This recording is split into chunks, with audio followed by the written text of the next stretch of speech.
Last Friday, film came out of another police attack. I didn't see it.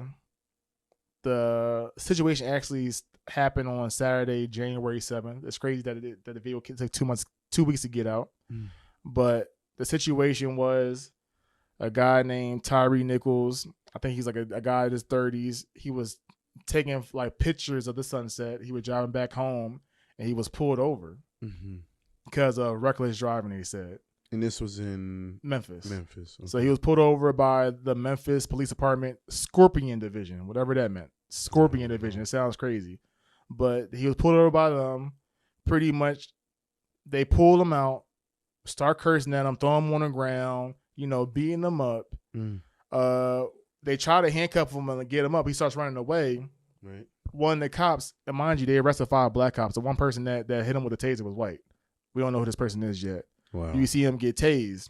So he goes back down, and then you see video on the other side of the street of these dudes picking this dude up, like taking turns, just like going crazy on him, like just wilding. The dude saying like what did I do? Like, I'm sorry. Right. And these cops are just cursing at him, giving him different directions. He don't know what to do. He's the only one that's trying to like keep it civil. Right. He unfortunately he lost his life though. Wow. The police officers that assaulted him was 5 black police officers. They have been detained. Hopefully they get sentenced soon. What was his name again? His name was Tyre Nichols. Rest in peace to him, man. Yeah. So the black cops have been detained. Hopefully they get life. I don't care if they're black. That's wrong. Yeah, it's still wrong. You know what I'm saying? It's crazy. And they said that he was driving recklessly, but you can even see on a cop car that he wasn't. Like, every evidence says that that nothing was wrong. There is a rumor that he married one of the cops, like ex-wives or something like that. I haven't looked too deep in that, so I don't want to like promote that. Right. But they said that's one of the underlying reasons. But this brother no longer here no more, and it's over people that's supposed to protect and serve us. And it's crazy to me because I'm a person where I live in my own bubble. I like being oblivious. I don't watch the news for certain reasons because I don't need that negativity forced into me. Right. But I have people that bring it to my attention, and like I said, rest in peace, and condolences to the family. I hope y'all get the justice. But I had like one of my old heads of my job was just like, he was like, he thinks it's a conspiracy. I said, why? He said he feels like the police department wants to show that it's not just white cops doing it. You know what I'm saying? That it's black cops doing it, that, it's not a racial thing. Yeah. It's a police thing. But I said, regardless of whether, I said, well, I hope it's not like that to my old head. But I said, it's wrong regardless. And I'm tired of seeing it, especially when it comes to our old people. Because I don't see white people get killed on camera every other month. I don't see Asian. But I see them report about us though. Yeah. And to me, it just made me even scared to even like go out. Like, I'd be scared to even jog around my neighborhood with a hoodie on. Oh yeah. Like, I had to literally text like my friends and my sisters like my location to be like, I'm going out right now. I share my location at certain times permanently for the closest people in my life. So friend groups, parents, my mom, my siblings, where I'm at every time. So I just wanted to make that known to everybody. If you didn't know, like, this happened on this came out on Friday. I'm praying for the family. I hope Tyre that you were like in a better place. Like, you didn't deserve any of that. And it's just the world got to change, man. Why? Okay. That's the statement that I hate when they say, all right, the cops doing this, and then it's going to take ages for we've seen this story over and over and over again. Like, when does it stop?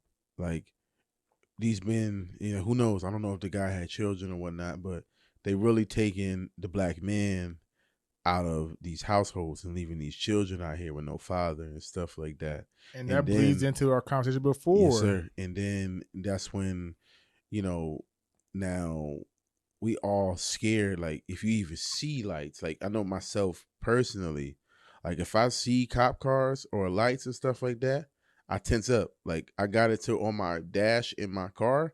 Like I have contacts saved. I could just press my screen and it'll call somebody because you get nervous. Like I got in one situation in college in Georgia, and I was with a roommate, T Champ. We was out there leaving from a college party, and I was in the racist part of Georgia. I was in Rome, Georgia. You know what I'm saying? Nowhere near Atlanta. It's like deep down there, you know. And we walking because we didn't have vehicles in college, and we walking back to the campus. Cops is, shut down the party. So we black, we walking, swerve right in front of us and stop. Where y'all boys going? We just going back to the school.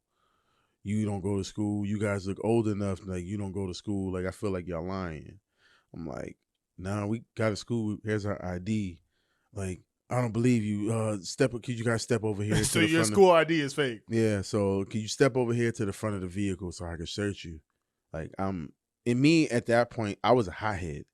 You know what I'm saying? Like that was me from a young child. Like I just didn't know how to express my feelings without it being come across as I want to get physical and angry. And I'm sitting there like, yo, like, and I'm talking whatnot. Like we're students here. Like we play football for this college. Like we are really students here. Like I could call my coach right now. Don't touch that phone. Like, so that was before I was wise enough. At this time I was like 17, 18. Try to grab my phone to make a call and whatnot. Pulled that gun on me so fast, slammed me on the hood, put me in the cuffs, dropped me and my boy off to the station. We was there for like 12 hours before we even got to give a call out to the coach or anything. Just had us in a holding cell for the longest. And don't even apologize at the end. No, they just talking trash while you locked in that holding cell.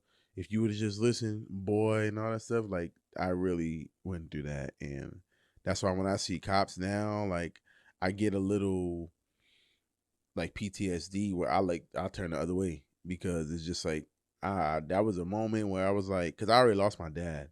So like if my mom get a call that something happened to me, like I feel like that would finish her.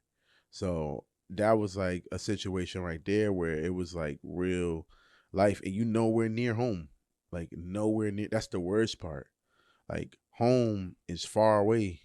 You out here by yourself and the people you meet, you know what I'm saying, who are outsiders also.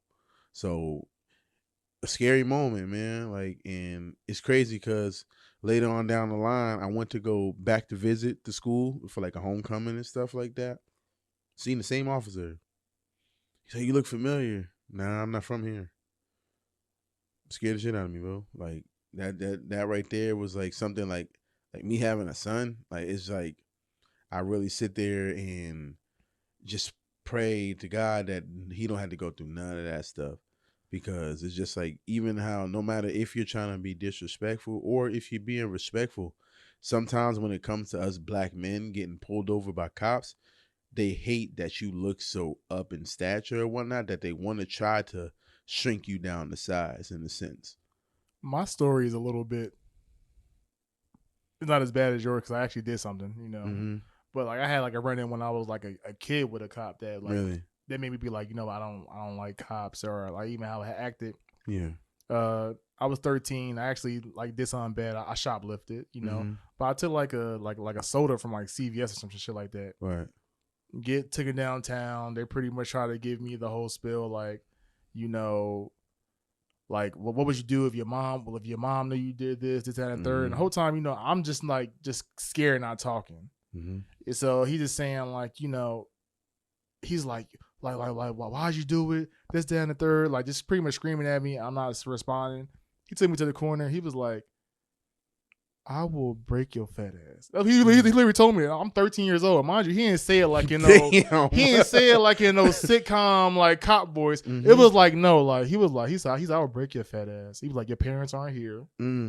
He said, if you want to like, that's crazy. He said, if you want to be a tough guy, and you want to make your mom cry and stuff like that. Mm-hmm. He said, we'll keep you here for that fucking soda.